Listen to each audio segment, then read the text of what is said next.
What's up, guys?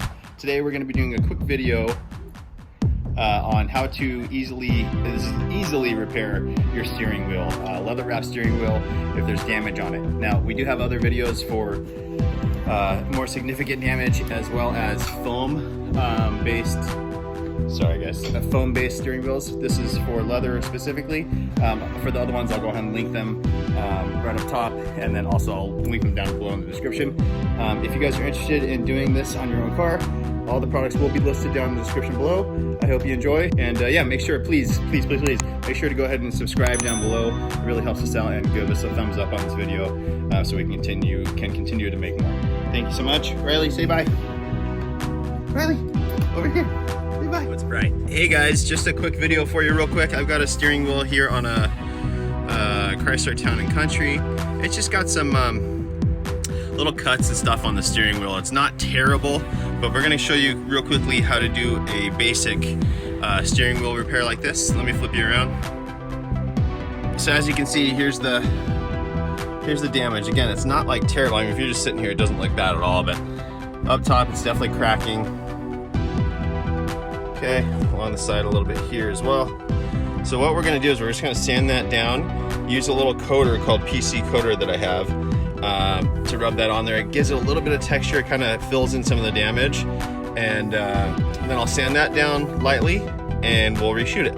So let's take a look at that and show you guys how to do this. I'm going to use the least aggressive sandpaper first. You don't want to have to dig into this too much. You just want to basically knock it down and smooth it out. So I'm starting off with a 1000 grit, and I'll see how that works and then adjust from there as needed.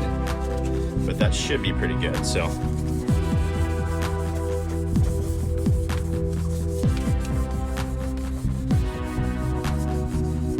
I'm gonna have to put you guys down. It's a little awkward to try and do this while holding the camera, so hang tight. All right, so for this one, I actually had to take it down to 800 just to smooth those pieces out. They were a little bit deeper, so took it down to 800, and now I'm gonna hit it with the 1000 again to smooth that out. All the damage should be out of there. It's all smooth and ready to go. So now I'm gonna get the PC coater.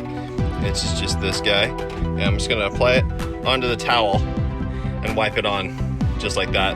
Let it tack up, then sand it.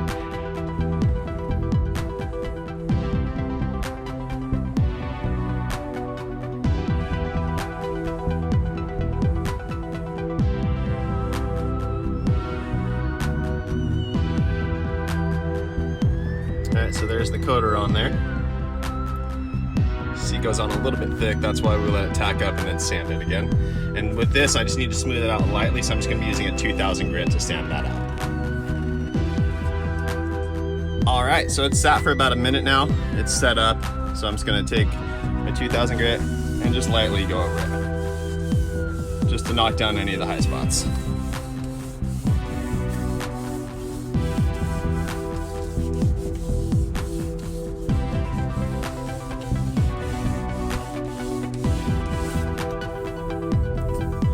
Feeling really good. Just give it a quick wipe. All right, now we're ready for paint. So I'm gonna be using Sem's Color Coat, and I'm just using the satin black. It's number 15243. Great stuff. All right, guys. So I just went ahead and did the second coat. That's just drying out. I just wanted to make one note. When you're spraying this stuff, you just want to make sure you stay back and lightly dust. Okay. Don't get too crazy with it, just lightly dust. Make sure you come around the back side so that you're not leaving any sand marks on the back as well. And that should do it. So we'll let this dry up and then we'll show you the finished product.